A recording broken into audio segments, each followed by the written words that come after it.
serving up a warm dish of the Triad's culinary fare, here's your weekly helping of food, news, and views. This is the man who ate the town.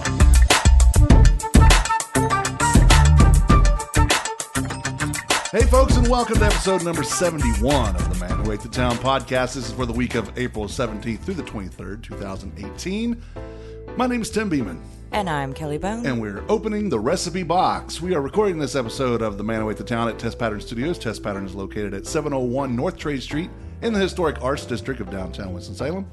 Check out their Facebook page for their events calendar or just to see what's going on over there, because I talked to B. Cole and he said there are some things that's going to happen. So we'll see. So follow them, facebook.com/testpatternbar. I feel like it's been very, not detailed. Things are happening.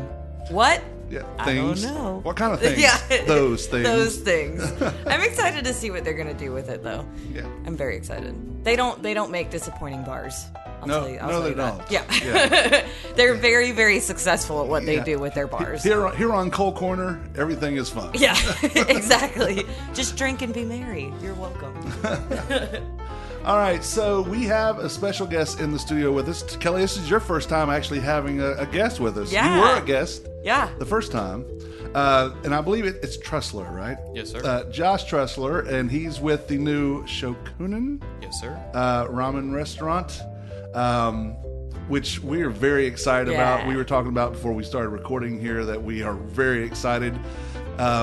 We need more ethnic food in this city that's not Italian and Mexican and traditional Chinese or traditional Thai, because or pho, because that wasn't anything 5 years ago, and now everybody does that. Yeah.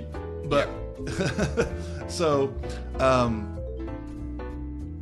outside of those things, we need more of the ethnic variety. And I remember the first time I heard someone say, "Where's the ramen shop?" I'm like, "That stuff that you buy in a package in the store with 17,000 grams of sodium and all that." And they said, no, this is real ramen, not that crap. And I didn't even know there was such a thing, to be honest with you. It's a huge following.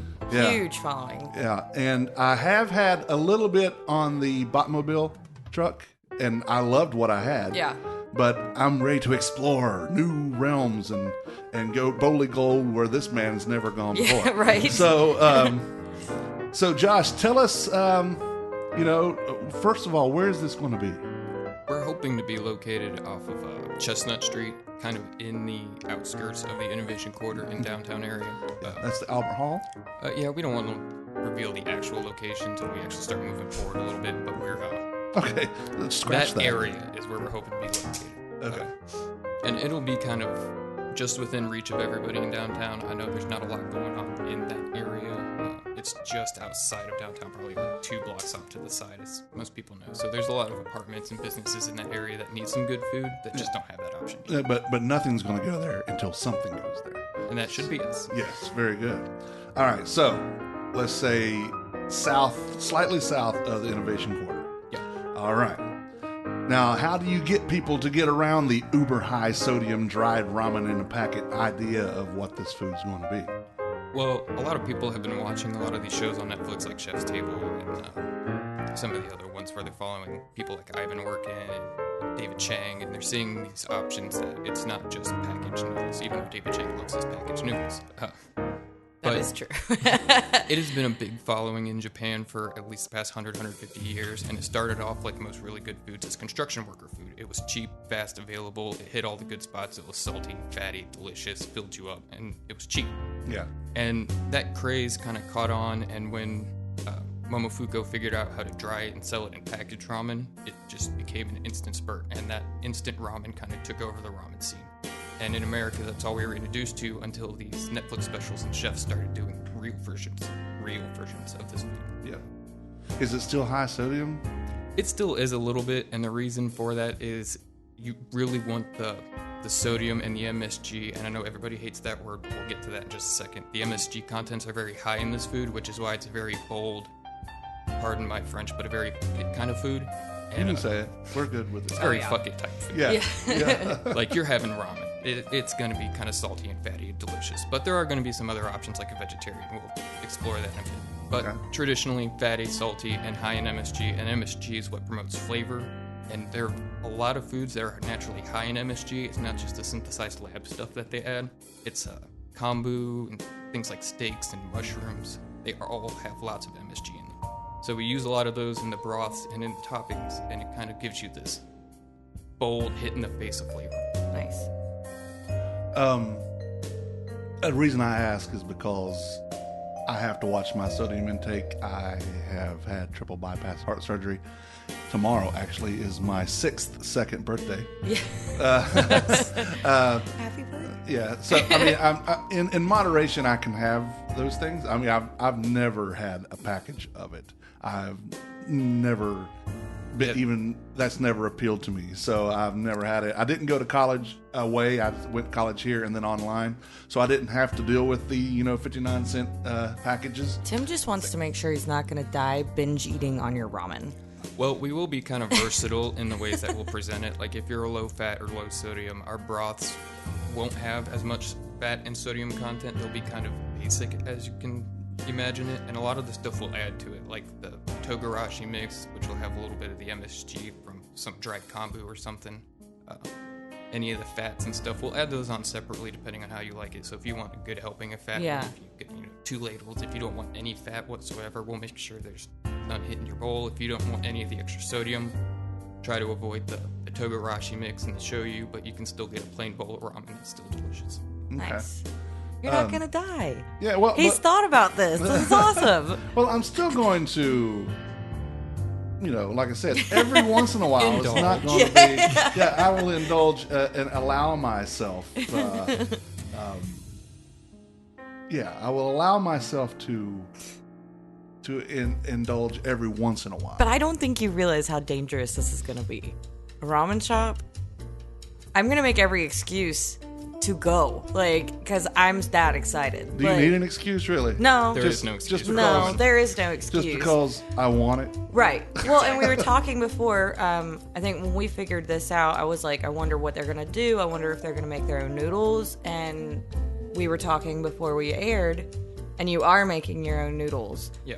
And that to me is the most important part, because you could go and if everybody downtown does this, if they do a ramen special, they'll go to every length to make it great. Like they'll do the 60 degrees Celsius egg, which is crazy. It's science and it's crazy. If y'all don't know, they basically put an egg in water with a cooker in the water, like sous vide or whatever, and then they cook it to 60 degrees Celsius to where the yolk is still a little runny, but it's not runny, but the egg is cooked.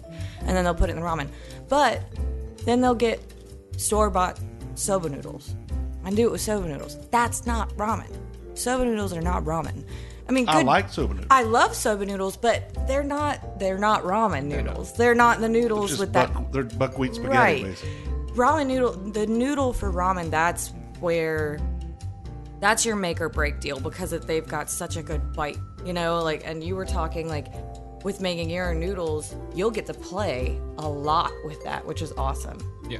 So I don't know if you want to talk more about your noodles. But yeah, and the thing that really sets ramen noodles apart from any other noodle that's kind of on the planet is that they're referred to as an alkaline noodle.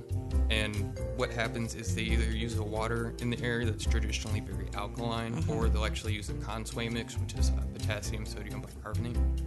And that brings the pH up and makes it alkaline, and it turns the noodle to yellow, as well as interacts with the glutens in the high protein flour and makes them more elastic and rubbery. So when you're kneading and pressing and rolling these noodles or stretching them, it gets this elasticity, so when you put it in the noodles, or when you put it in the soup, it doesn't absorb the water. Yeah.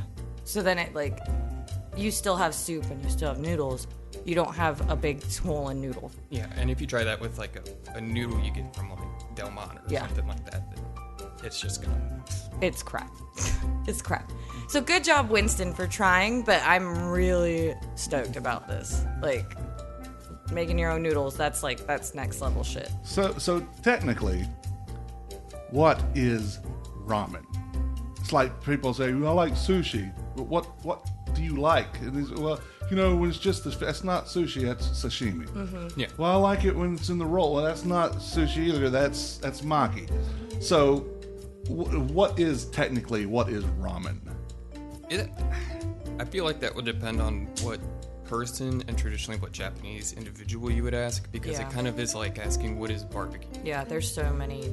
And you can say it's noodles in a bowl with a flavorful broth with some good toppings and leave it at that. That's kind of bland. But if you asked anybody who lived in Japan, it would depend on where you're at. So if you're talking about like a Hokkaido style, it's a very porky, fatty broth, and it's got lots of raw onions on top. Perfect for that cold climate. It's gonna like pick you up and keep you warm. Okay. Whereas if you're talking in like Kyushu or in southern Japan, they have a pork tonkatsu that's got these garlic chips on top. It's still fatty, but extra salty, and those garlic chips are fantastic. And then Tokyo's has kind of evolved over the times. They've been traditionally a fish-based, and recently they've been doing a fish-based with a chicken shio as well, so it's kind of like a blend probably now. Okay. Well, this is a lot of scientific stuff that you're throwing at me here.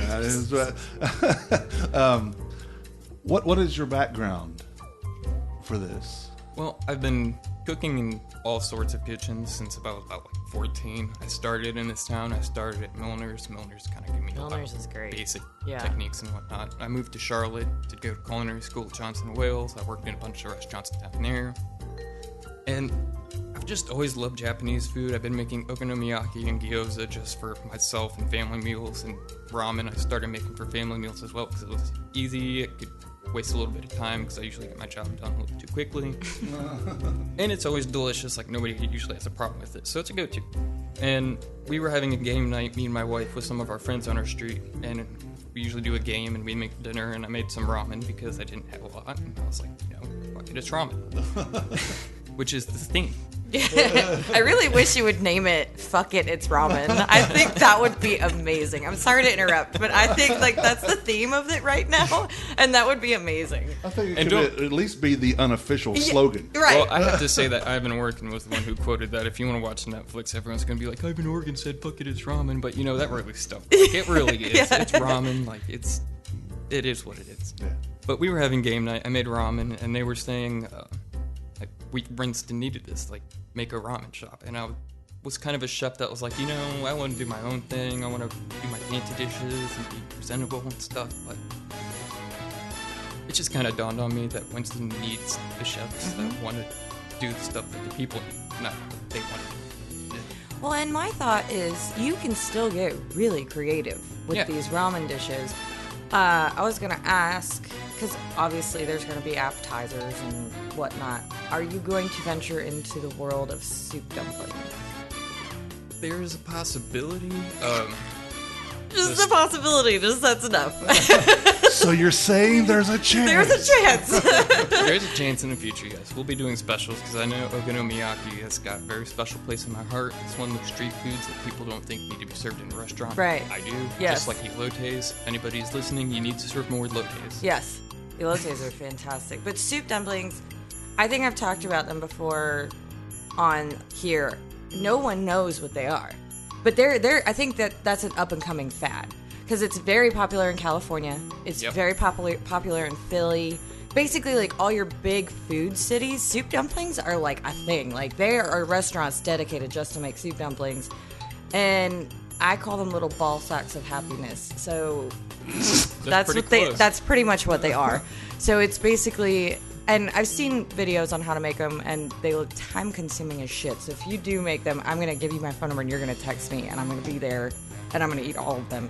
But it's a dumpling, and what they do is they make the broth, they jelly the broth, then they stuff it with whatever protein and veggies they want, and they put little cubes of that broth jelly in the dumpling, and when they steam it, it turns back into soup. And then they have this, like, really great dipping sauce to dip it in. So... this goes like right along with the ramen question. That's why I'm a little excited because they're really great. And I mean, you're going to be making your own broth anyways for the ramen, so... Yeah, definitely. We right there. We've actually done a few like little pop-up dinners and whatnot. Nice. And, we've kind of come across a couple of our broths and stuff that we like to go to, and even for the gluten-free and vegan people, it'll be very easy for them to come in and be like, I want this, and this, and them not have to worry about, is it gluten-free, is it vegan, is it whatever. Like, the broths are all going to be gluten-free, just in nature. There's not going to be anything that contains gluten. The vegetarian dish, the base for it will be vegan. All you'll have to do is take off the egg and you'll be good to go. Nice. But it's very. I'm sorry. It's very. Have it your way. Yeah, very customizable. People friendly. Yeah, because and as you mentioned, I have family members and in-laws that have issues with sodium intake, so that was kind of my main thought going into it, is that they can't have a lot of the sodium, so I have to make sure that the broth itself, so I can serve them something that's... Yeah. God, this is going to be a great restaurant. There's not a lot of restaurants like this downtown. No. There's no restaurant. There's nothing like in this. Town. No, not with this concept. Not with like how much thought you've been put into it. You're very educated on. You very much know what you're doing, and everything that you're saying is like, this is gonna work. This better work. Like it has to, because you're giving the people what they need and what they want, and you've thought about everything, which is really smart. As a chef, you're not thinking of like what you want, you're thinking of the people, which is really important, I think. Yeah, and then to top it all off, at most, I think one of our bowls might be like $12. And that should kind of be our standard cost. Like, it's ramen. We're not going for these elaborate $22, $24 bowls that are topped with like, the fish and caviar, tobiko, all these fine-tuned ingredients. Like Wagyu. Yeah. We're getting everything from our local farmers. Like we mentioned Fair Share earlier, Harmony Ridge, and PTB Farms is another big one.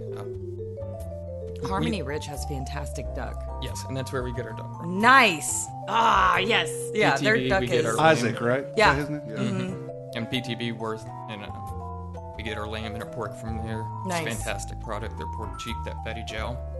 If you ever... Like, if he ever runs out, another one that's really good is Border Springs. Their lamb is fantastic. Their lamb is really good. But I know that they're a seasonal farm. And Billy Goat Farms. Right, yeah. So those two farms, so a lot of the farms around here are seasonal. Yeah, and that's what kind of blows my mind sometimes, is that we have all of these wonderful farmers in this area and all these wonderful products that people could be drawing from, but they still want to run the same menu all year. Yeah. And it's kind of like, if you took it upon yourself just a little bit to do your job just a little bit better and kind of change your menu with what these people are producing, we could showcase what Winston's got to offer. Which And there's is kind of so many. There's so many farms. Every single farm. Plum Granny. Oh my god. The garlic is... That's where we get our garlic for garlic chips. Nice. And I know this is going to sound super weird, but when she gets apples in, find something to do with those apples. The Benta potatoes? Yes.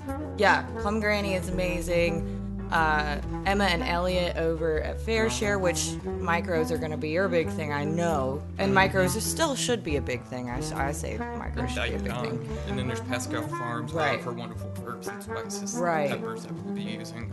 Shore Farms, Nathan. Nathan's Pitts, awesome yeah. too. Yeah, he's got phenomenal produce that comes His through. Carolina Reaper peppers are in our hot chili sauce, which we make, which it's not. Surprisingly, you would think that the chili Reaper pepper sauce is killer, but anybody who's come to some of our pop-ups can attest, it is like addicting heat. It kind of swells and gets hot and gets hotter. And So it's not like destroy your mouth hot, it's that kind of creep heat. Which means you guys are making it right if it's a creep heat. Like, Yeah. they're very good peppers. Do they kick your ass? Yes.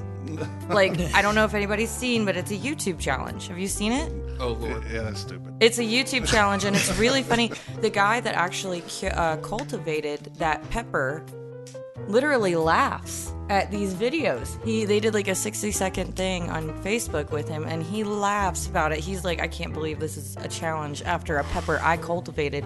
And granted, people are trying to beat his Scoville scale on that pepper that they're trying. And he was like, the heat scale, yeah. He was like, if they did, I have like 3 other peppers that I've already cultivated that the heat levels are extremely higher than those. Yeah, he just came out with a pepper that was hotter than the Carolina Reaper. I can't remember what he named it. It was like Pepper X or something. Yeah. But it's supposed to be.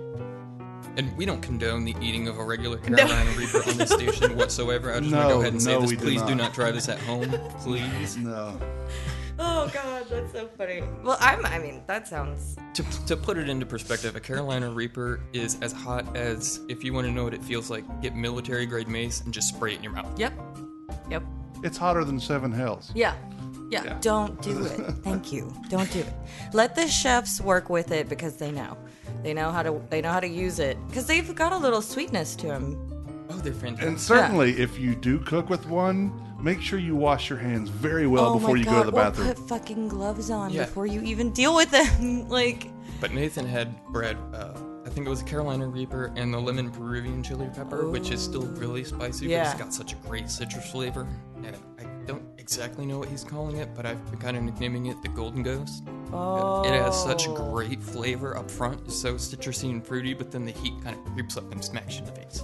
That's awesome. So we've been using that as well. Dude, I'm so excited. Oh, Sea Love Sea Salt. You need to try them. I know that they're a little further out, but... Yep. Well, we're kind of going with anybody in North Carolina. Right. Yeah, she's in Wrightsville. Yeah, Wrightsville Beach, I think. Yeah. And they are a, no energy. They use solar power to do everything. So that makes me super excited that you're working with all these farmers. I pretty much know all the farmers due to one of my past employments. And, it's awesome. I don't know. Their stuff is so good, and I really wish people would freaking use them more. It's not that expensive. And that, like I said in one of my posts last week, don't worry about ugly food. No. Local food sometimes cannot be that pretty stuff that you see, but still tastes even better. Yeah. People should eat ugly food. Well, their dishes can be beautiful, but the food itself, like the ingredients. Yeah. Sweet potatoes aren't pretty. And it doesn't have to be this perfect, zucchini or courgette or radish every single time. There's the beauty in imperfections. You like heirloom tomatoes Absolutely. are some of the ugliest things ever, but they taste so damn good. See, a little bit of salt. Yeah. They're beautiful to me. Oh my God. When we would get in, which farm? I don't remember which farm, but I knew when it was tomato season when we would get the Sun Gold tomatoes in. I think I let you Sun Gold. I think I let you try them when we got them in from the farmer, and I literally would go in the back and eat these things like candy, but I would make sure nobody saw me because I'm eating all these damn tomatoes because they just burst in your mouth with flavor. It's insane. I miss when it's not tomato season, I miss tomato season. Yeah. But during the rest of the year, I will not eat tomatoes. Heirloom tomatoes, I'll eat by themselves. I'll put a little bit of salt, a little bit of pepper. It's phenomenal. I mean, it's just during the wintertime. I'm sure during the wintertime, you're going to have a lot of roots and whatnot in your dishes because that's what's available. Mm-hmm. I know that Emma and Elliot have figured out the science of growing micros throughout the year, which is awesome. And micros seem a little bit easier to sustain throughout the year because of the greenhouses and whatnot, and they don't take up that much space. But I am excited to see what you're going to do with a lot of these companies, and especially with fruit, because I feel like you can work with a little bit of fruit and some ramen. I know it's going to be weird and different, but there's a lot of these farms that have really good fruit too. Yeah, and there's a bunch of cool preserving techniques and things like that we're going to be working with. Right. Like bacon jam, you could add, apples to a bacon jam, and I think that would be amazing in ramen. Who doesn't like bacon jam? I love bacon. So, did you spend time in Japan? I have not. I'm currently trying to plan a trip for myself and my wife to go over there, and we want to do a whole... Pretty much I'm going to explore the shrines that are kind of important to ramen itself, like the miso, the koji shrine, there's a noodle shrine, and all these other different wonderful places to go. Yeah. And it's a write-off because it's a work trip. That is true. Write that shit off as a work trip. Mm-hmm. I mean, because then that means you get to try it. At the time of my honeymoon, I was a travel agent. Don't think I didn't write my honeymoon off. You got to. Yeah. Yeah, I would definitely. That's exciting because then that'll really you obviously know what you're talking about and you know what you're doing, but to definitely go and see and experience ramen where ramen kind of was originated is another level of awesome. Yeah, I've had the wonderful pleasure to work with some chefs and some individuals who have kind of lived there, done that, and it's kind of something close to their heart, and they taught me how to do it well. And I take that really, really close to the chest, and that's one reason why I want to go out there so bad. Because I want to see it firsthand. Yeah, exactly. So you said you brought something. Yeah, one of the things I hope that we can eventually work on in the restaurant is we want to do a couple different programs. We want to do our own in-house miso program. Miso is basically just fermented soybeans that just end up tasting amazing. We want to do different types of local beans with it as well. We're going to do an in-house shoyu program where we make our own soy sauces and tamaris and whatnot. And we also want to do an in-house katsuboshi program. Now, katsuboshi is bonito flakes, and bonito flakes is basically cured skipjack that has been smoked and then dried forever. Yeah. And when I mean forever, it's literally at least a year. Wow. And by the time it gets done drying, this product is rock hard, and we can kind of sample some that we've had going. This is exciting. Yeah, Peasants. we got into koji a little while ago, and koji is responsible for making soy sauce and miso and rice wine and all these things. And what happens is koji turns certain things into certain other things. I know that sounds fake, but it depends on what you put it with. Like if you put rice with koji and just let it sit, it'll ferment into rice wine. Oh, okay. And the way it does that, it converts the starches into sugars, and the sugars into an alcohol. If you put it on the outside of like a meat or something, it'll denature the proteins in a way to where it starts to pull the water out in excess like a charcuterie. Nice. And if you let it go even further, you get katsuboshi. And traditionally, they take the skipjack tuna, they smoke it, and they apply some koji, and then they dry it for at least a year, maybe more, and then you get a product that's insane. rock hard. And I know viewers can't see, but there's a little bit of this white, fluffy crust on the outside. Yeah. And that's the actual koji layer. The koji was mixed with a little bit of rice flour and some koji spores. And when it incubates and grows, it grows a fluffy white mat. So it kind of looks like a moldy piece of meat you throw out. Yeah. But that mold is actually what works the enzymes and the proteins and turns it into this rock hard. Yeah. That was the fish, guys. Yeah. And what ended up, I got a little bit of inspiration from David Chang because David Chang took it a step further. Katsuboshi had really only been applied to the bonito flakes and fish. Mm-hmm. He took it and applied it to ground pork and made like a pork tsuboshi, if you will. So I was thinking, instead of grinding the pork, if we took other whole muscle cuts and we did a water buffalo that was local from, I can't remember the name of the farm, a black silky chicken and a piece of beef. Oh, you guys are gonna have black silk chickens. Those are so good. Yeah. And so we made basically like a chicken katsuboshi, a catfish katsuboshi, a pork and a beef katsuboshi. And all it really does is this is like a big umami bomb. It kind of tastes like bouillon without the salt, if that makes sense. So you're going to get this big hit of either fish or pork or chicken or whatever, and without that salty backup. But it's going to hit your umami flavors. Umami is great. Umami is super good. Ooh, Daddy is good too. Yeah. No pun intended. Yeah. No pun intended. Are you guys gonna do any like teaching classes or anything? Like, Yeah, we'll definitely probably do some of those, just to kind of get people into more of the cooking processes and things. And that's Cheers. a little bit of that Link. water boat flow. And that was, we slightly grilled it, then we cured it, we applied the koji, and then we let it age for about a year and a half. That is insane.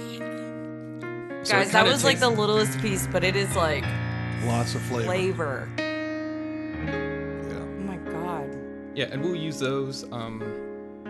We plan on putting some of this product inside of our togarashi mix. And a togarashi mix is kind of like what you would call a Japanese like 7 seasoning mix. It really is a Japanese pepper mix.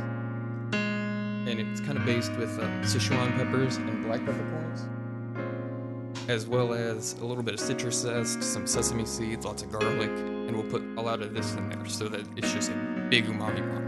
So we're going to give you a lot of the MSG without the chemical MSG additive. Yeah. So if there was one musical parody that I wish would come out, it would be Don't Fear the MSG by the Blue Oyster Cult. Because it really has a stigma against MSG. It is nothing to be afraid of. Sometimes some places might accidentally excessively use some MSG, and science has shown that that is actually not the MSG itself. It's just the fact that MSG is binded to a salt. So you're having a salt overdose.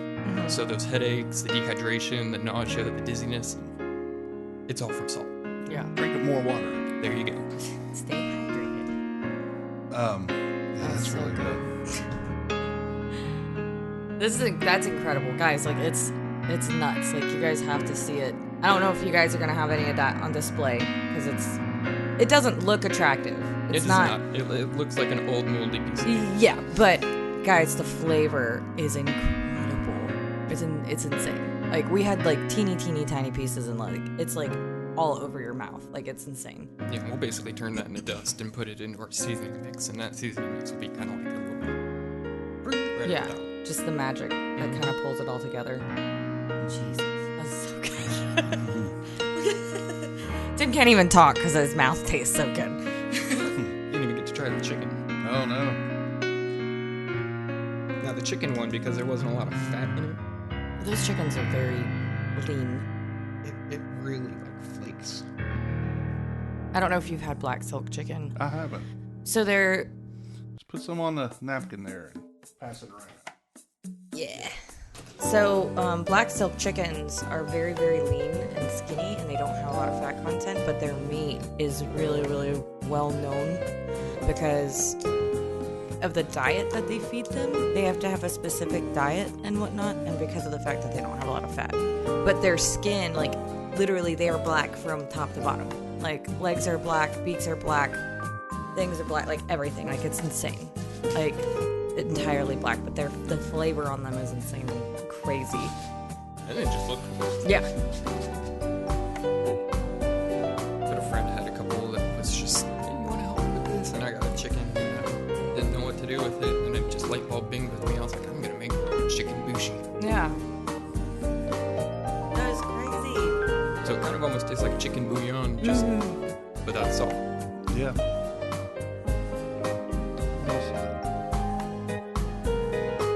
It's kind of nutty. Yeah. That's gonna be that koji. Okay. Yeah, the koji, especially when you're incubating it, you incubate it at about like 90 degrees, maybe 100 degrees, at about 80% humidity, really high humidity, really high temperature for being, which is why most health departments are kind of like, ooh. But the Probably koji ours. itself, when the bacteria takes over, and the other bacteria is going to take over, therefore it is the safe product. Yeah. Which is why there's been no tomato epidemic that I've ever known of. But hopefully we can get, our health department in America working on this, because there's an individual in Cleveland named Jeremy Umansky who's been working on products like this. He's kind of the forerunner and godfather of the koji products, and I really respect all of his work and kind of look up to him. So if he can do it in Cleveland, I want to bring it down here and do it. Yeah. Well, Yeah. good luck. Godspeed to that, because we all know about the Forsyth. Yeah, we had a little talk about that before you got here. But we won't talk bad because he's still got to do it. Yeah. They're wonderful people. Yeah. Yes, they are fantastic folk. Misguided but fantastic. It's okay. Yeah, right? So, Shokunin. Yeah. What does Shokunin mean? So shokunin in Japanese, if you want to translate it literally, kind of means like craftsman or artisan, but there's a lot of different levels underneath that. Shokunin really kind of encompasses somebody who goes to do the same thing with the most passion and drive possible, and to do it the best every day, and kind of strives to keep doing the same thing over and over to get that perfection. It's almost kind of like the Buddha mantra of seeking enlightenment, where you want to do it and continuously do it to do it better, and do it better for other people as well, to reach the point of Shokunin where you are like a master of the craft. That's awesome. So we're not claiming we are ramen Shokunin at this point yet. We want to get there one day, but we really are striving to show people that we are doing this, we're doing it with a passion, and we're doing it for the people. Well, and just like you said with the Budokan, ever changing, ever learning, ever growing, Yeah. and that's what you guys are gonna do. I mean, you guys have already done it. Like, you're gonna open a damn ramen shop. Don't have one, and now we're going to have one. So I think that's the first step into that name, and then Hey, as and you look guys, at this way. You're already the best damn ramen shop in town. Yeah. So there we go. You got that. But then like the ever changing, ever growing, which I love that concept. That's a great concept because it is, you're going to have your ups and downs. I mean, Yeah. Just like one of the places we sponsor, she's had her ups and downs, Yeah. you know, and like she's had her moments where it didn't work, but she's still growing and learning, and I think she's come up on her 1-year anniversary. Oh yes, past 1 year. Yeah. So, yeah, that's an amazing concept, I think. Every day we're going to just strive to produce the best possible product for the best people possible, which is, I think, our town. Yeah. And they deserve that. So do you have any pop-ups coming anytime soon? I'm glad you said that, because originally today I would have said no, just due to some health issues. But recently a good friend of mine, his name is Ben Hurst, he just became the proprietor and owner of Roots. Yeah. It's at Sandy Ridge Vineyards, if you haven't He's had a working chance. with Brent. Brent, Yes. Yeah. Andruzzi, yeah. Yes. And both Ben and Brent have been working really, really hard on this vision. I actually got a chance to kind of be in their kitchen recently. Their kitchen is, I've seen pictures, and it's fucking beautiful. It's a big, beautiful kitchen. Yeah. It's very, very clean. The boys like to keep things nice and neat, which I respect kind of most Yeah. of all. OCD isn't going crazy. Yes. And they're really striving to kind of bring that vision to the restaurant. They're doing an excellent job. If you haven't had a chance to make it out to Sandy Ridge Vineyards, I definitely encourage you to go do so as Yeah, we quickly need as to possible. go. Because the food, it looks phenomenal. It looks really good. And not only to explore their food, but check out the space, because we might be having a couple pop-up dinners in their space as well. Nice. Okay. Yeah, it's a little out of the way. I will say that. But Winston, when has anything ever deterred you from being out of the way from good food? They don't drive downtown, or they don't walk downtown. They drive downtown. So you guys can definitely drive to this restaurant. It's phenomenal. It's beautiful, and I It's think just they're in Boonville, so it's what, 25 minutes? right. And I It's think they're using all the stuff they grow on the farm. Mm-hmm. I'm They're doing some of assuming- that, and a lot of local farmers as Nice. Yeah. So it is literally farm to table. well. Mm-hmm. Yeah. And we know what Brent can do. Yeah. Oh yeah. I've worked with Brent for 2 years. 2 years. Yeah. So him and I are very close friends, and Ben Hurst I've heard a lot of great things about. I've not gotten a chance to meet him, but I know that they're killing it. Yeah, he's a good friend of mine, and he's a really great chef. Yeah. I've Really heard good they're killing it. So hopefully we can get some more. Mm-hmm. And I think if you do your pop-ups, that would help. You know, because then people will be like, oh, okay, well, he's doing a pop-up here. Let's go check it out. And then they can see kind of what they're doing as well. Yeah, and there's all that wonderful wine that just happens to be located there as well. Yeah, that's true. You can just drink some wine, guys. That's Roots Restaurant. So not to sound like that guy that we were just talking about, is there any place in Winston you're going to do a pop-up anytime soon? If there are any restaurants that are interested in hosting us for a pop-up, we would definitely be interested.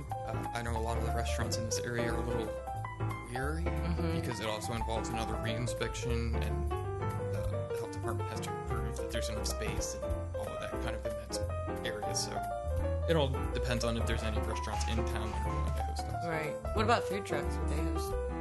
They don't have enough space. Oh, okay. I didn't know. Some people do, some people don't, you know. I'd basically have to like take over somebody's food truck for a day, and that would be a little bit of like a... Yeah. That's hard in Winston, because like... You gotta give respect to the food truckers. Right. Oh, no. It's very difficult. We've had many a conversation about how this is the worst city to have a food truck in, because it is so hard to have a food truck. But some of the best ones try here. And Yeah. That's what kills me. Yeah. Yeah. And I don't know, we're not going to get on that train because I get really mad. I want a food truck. Settle down, Cal. One of my friends wants to do a food truck. She wants to do a cupcake food truck, and she wants to do like sweet and savory cupcakes. So like, it's a dope idea, but she can't right now. She works for Whole Foods. She's like their head baker in charge. So it'd be pretty awesome. But well, I hope that we find a restaurant for you in town. I think that would be awesome. I don't know where. Well, I hope that things go right, that you end up south of Innovation Yeah. Quarter. In our hopeful space, yes. Yes. I'm excited. Any I know in the restaurant business you can never be sure of any kind of target date, but do you have a target in mind? We're hoping for at some point before the winter of this year. Like, I know it's kind of pushing it at this point. But I think that would be a good time to open. I honestly, I don't say a lot of the time that wintertime is a good time to open for places, but I think for ramen, that would be perfect. Especially our weird winter where it kind of like is Right. still like 60 degrees until December, and then all Right. of a sudden just coat time. Exactly. Yeah. No, I think that would be perfect just because, and I mean, ramen, I think a lot of people are going to have this misconception that ramen is not good during the hot, like the summertime and the springtime. Get that out of your head. You can eat ramen anytime, especially if it's made correctly. Hot food can actually keep you cooled down. Right. Well, that's why spicy food is such a big thing in equatorial countries, because you sweat more. Yep. And your body cools itself down. Yep. So I'm very, very, very, very, very, very, very excited. I don't know if you heard the show when we figured out. I was like, this guy's gonna be my best friend. Like, he's opening a fucking ramen shop. This is amazing. We knew we were going to get kind of good reception, but we didn't think it would be so Yeah. in our face. Yeah. Hopefully we still live up to everybody's expectations. Well, again, you're already the best damn ramen shop in Right? town. If you need help with any of like your marketing, or if you need help with any like logos, just let me know. I'll make you fun shirts with like noodles. Every day we're doodling. Every day we're noodling. Nice. So, anything else we need to know that we can know? That's a no. Where can they follow you on social media? Let's do that. Alright, we're on Facebook. It's probably our primary one. We also post on Instagram. We're hashtag, I think, Shokunin Noodles and Shokunin Ramen on Facebook. We tend to post as much as we can. Frequently, we've been kind of pulling back just because we're kind of focused on getting the restaurant started. Yeah. It's hard to promote something that's not there yet. Yeah. And we will link to that on our post when we post for this show. So, and we will do anything we can to help promote it, because I'm excited about this, but I don't think I'm nearly as excited as Kelly is, and I'm very excited. So, I mean, she just has not stopped smiling since we even mentioned this. I sent her a text. I said, "Did you know there's a ramen shop coming?" She goes, "What is it?" Yeah, yep. That was pretty much my I mean, text I heard reaction. that. I heard that for the text. Yep. Yeah. So, Well, if we have like a solid opening day, I'll come back to the studio and see what you guys. Everybody can get a switch. Yes. It's polite to slurp. It Yes. is. Ramen. And also, it actually affects the flavor of the food. One of the biggest things that affects flavor of food is salt, sugar, and other stuff that's actually in it. So when you're slurping the noodles, it actually aerates the food in the sauce and kind of cools down the soup so you don't scald yourself. And it just makes everything easier. Slurp away. Yes. Slurp away. It's a compliment to the chef. You slurp away. and Your burp. ramen. Burping, Yes. burping is actually a good thing too. Yep. All right, let's talk a little bit food holidays real quick. The 17th, which is today, is Malbec World Day. So the Malbec wines. Love good Malbec. Yeah, it's Argentinian, so it's a great National Cheese Ball Day. I do love cheese balls. On this day in 1790, Benjamin Franklin passed away. He was American diplomat, publisher, inventor, of course, and his inventions are the Franklin stove and bifocal eyeglasses, Yeah. which I have not gotten to yet, but it's probably coming. He also published Poor Richard's Almanac, which farmers still use Yep. to this day. It's very, very accurate. Yeah. The 18th is National Animal Crackers Day and Banana Day. On the 18th, in 1968, London Bridge, originally constructed in 1831, was sold to Robert P. McCulloch of McCulloch Oil for $2.46 million. The granite bridge was taken apart and reconstructed in Lake Havasu City, Arizona. So the original London Bridge was moved from London to Arizona. That's where he was. Okay. Yeah. Right? On the 19th, it's National Amaretto Day, Garlic Day, and National Rice Ball Day. Yeah. The 19th, the Supreme Court ruled that alcohol content should be listed on beer labels, overturning a 1935 law which had prohibited it, or for whatever reason, I don't know. On the 20th, it's National Pineapple Upside Down Cake Day and National Lima Bean Respect Day. Respect the bean, guys. I guess. I'm very confused by that one. Is there a National Lima Bean Disrespect Day? I don't know. To my Probably. wife, that would be every day. Yeah. My wife is a no bean person, except green She does like and green black. beans. And black. She doesn't mind. She black. has tried. We have gotten her to try some beans, though. Yeah. Yeah. Yeah. Still not big on it, but she No, does. She doesn't. The 21st is International Raw Milk Cheese Appreciation Day. We just talked about cheeses like that. And an international celebration of raw milk cheese and the individuals who bring it to life from the pasture to the plate. This was brought to you by Old Ways Cheese Coalition. It's also National Chocolate Covered Cashews Day. Yeah. It is. Yeah. They get really weird sometimes. Yeah. 22nd Sunday is Earth Day. Yes. The very first day in Earth Day in 1970, which means it is just slightly less than 7 months older than I am.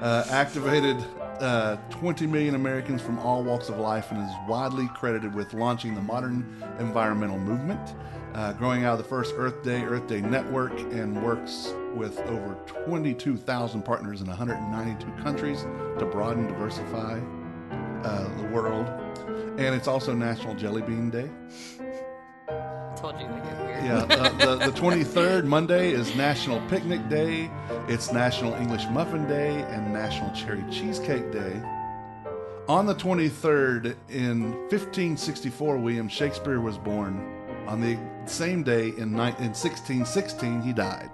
He died and was born on his birthday, 52 years apart. I He was didn't 52 realize when he that. died. I should have done Also on this day, and I remember this day, I don't know if you guys were even alive then, but I remember this. The 23rd of April in 1985, Coca-Cola announced it was changing its 99-year-old secret formula. New Coke was a big flop, actually. So Didn't have that cocaine in it no more. not even that.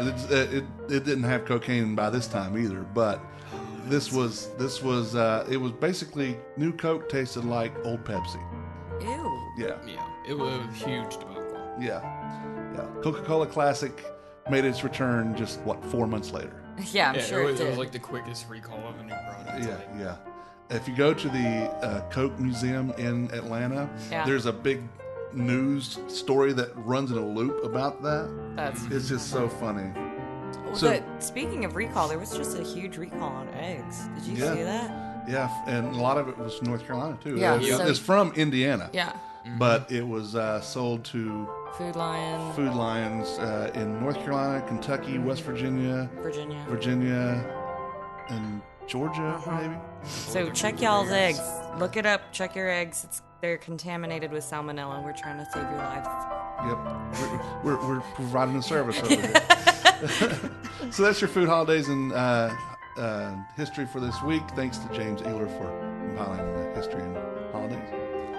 The Man Who Went to Town podcast is part of the Less Desirables Network, where you can listen to, along with this podcast, The Less Desirables, Beer Dads, Fan Interference, and Sipping and See the Art of Drinking. And you can find these podcasts and their latest episodes on our network website and directory, tldpodnetwork.com. If you have the Amazon Echo or Echo Dot, you can enable the AnyPod skill and ask Alexa to have AnyPod play the Man Who Ate the Town podcast. We'd greatly appreciate if you visit our sponsors. First, there's Washington Perk and Provision Company. The Perk is located at 301 West 4th Street in downtown Winston-Salem. They have Wolfie's Custard, and the weather is getting warmer. They may let him do a pop-up. They may. Just saying. And it's just their sandwiches, but shit, they would definitely. I've talked to them, to be honest, because that would be an easy thing to inspect, and take over. So, just an idea. Yeah. Washington Park. Larry's Beans Coffee. They have eggs, milk, and cheese there from Homeland Creamery. They have peanut butter and ketchup and mustard and condiments that you might need. Toothpaste. Yep. Toothpaste, they do have that. Toothbrush, they have toothpicks. Gelato. Wolfie's Custard. Oh, the custard. Yeah. Still looks like gelato because they present it Yeah, they do gelato. present it that way, yeah. They have a wall of beer, and you can get the sandwiches, about anything you want on whatever kind of bread you want, and it's relatively inexpensive and it tastes good. Yep. Good old sandwich. A good old sandwich, yeah. It's more. Washington Perk is more than a convenience store, not quite a grocery store. Again, located at 301 West 4th Street in downtown Winston-Salem. On Facebook, they are Washington Perk. On Instagram, it's Washington Perk _WSNC, and on Twitter, it's Washington _Perk. Okay, Yeah. the Humblebee Shop is located at 1003 Brookstown Avenue in the west end side of downtown. Visit them for cookies, cakes, pies, and other dessert goodies. I'll tell you what, the luxury cookie that's about 6 inches in diameter and filled with buttercream of flavored varieties. Yeah. That's fantastic. It's so good. Yeah, it's really. Did you see her cake she just did? Mm-mm. The one on Facebook. Yeah. I mean, somebody who can turn cocoa nibs in a gluten-free cookie and convince me Yeah. Yeah. to She's- enjoy it. I mean, dude. it tastes like a regular chocolate chip cookie that had just coming off like a sheet tray. It is magical cookies. Is it the pink one with all the? Oh. Yeah. Wow, Dope. that's not even. Oh, there it is. Mm-hmm. It's so beautiful. It's White chocolate, buttercream, Yep. vanilla bean cake fit for a queen. This is what happens when you say do whatever you want, and I'm so thrilled that people trust my it's artistic beautiful. vision. It looks like something out of like Beetlejuice a little bit. It does. But like I mean It's that eclectic. in the biggest compliment. Like it's like the mom when she would do like half of her hair one way and then half of her hair the other way, and her outfit would be like two different things. Like that's what it reminds me of, but I love it. Like I saw that and I was just like, holy shit. Yeah. That is amazing. Like her cakes, like that one's pretty, but like seriously, let Britney do whatever Britney does. You know what I'm saying? Like Yeah. I get if you have a specific idea in mind, but if you let her creatively do whatever the hell she wants, you won't be disappointed. Everything is carefully crafted and made 100% from scratch. The Humblebee Shop wants to challenge your perception of scratch made and leave you with an experience you couldn't possibly forget. Lollipops? With the edible flowers, probably from Emma and Elliot. Probably. For more information, follow them on Facebook or visit them at thehumblebeeshop.co. And shop is SHOPPE.co. Coming soon, another sponsor. We just have to work out the details. Yeah. Who? You know who. Don't say it out Oh, loud. yes. Excited about that. Yeah. Yeah. Just don't say it out loud. We're I going to work didn't. on it. We got it. I didn't. I'm looking on freaking Instagram They said yes. We just got to work out the deets. that's exciting. Yeah. So Josh, thank you for coming and talking about your ramen vision with us and letting us taste some of that. What is it called again? Bushi. We're gonna have to learn all the terms. Yeah. Especially when we eat this. Like Yeah. we're gonna go and eat it. I would quick. like a full schooling on what all this stuff Yeah. is. So when I'm talking about it on this show, I at least halfway sound like I know what I'm talking. Yeah. We can do like a whole nother ramen culture show, no problem. Yeah. We can do those. We can do a regular series of those. Yeah. There you go. But thank you for being here. And again, it's Shokunin Ramen on Facebook and Shokunin Noodles on Instagram. Yes. But people shouldn't get where they're expecting a whole bunch of pictures just yet because you're concentrating on getting it working. Yeah. But it will be here, and we are excited. Very excited. Yes. And we want to be there opening day. Yes. Oh, you'll definitely be there. Yes. Yeah. Please let us know. We could even maybe do a. We might do a remote recording from there, A live opening. yeah. Mm-hmm. Yeah. And we hope we're friends in case you do a friends and family night. Yeah. We'll be really good friends. There will definitely be a soft opening. Yes. Yeah, very good. All right, well, keep an eye on the blog and this podcast to find out more about the food news and happenings around town. If you have food news, send us an email. I am Tim at themanwhoatethetown.com. Kelly is Kelly at themanwhoatethetown.com. Like us on Facebook. On Twitter, we are Man-Who-8-The-Town. On Instagram, we are Man Who Ate the Town. My name is Tim, And I'm Kelly. And I'm Josh. and we are now closing the recipe box. Until next time, thank you for reading and thank you for listening. Bon appetit. Ciao. Adios. The views and opinions stated by me or any of my guests are solely those of ours and do not necessarily reflect the opinions of our hosting companies, distributors, enemies, friends, or relatives. This podcast is copyrighted and cannot be reproduced or distributed without express written consent of the man who ate the town, that's me, and Such Limited Inc. However, if you ask nicely, we'll probably let you.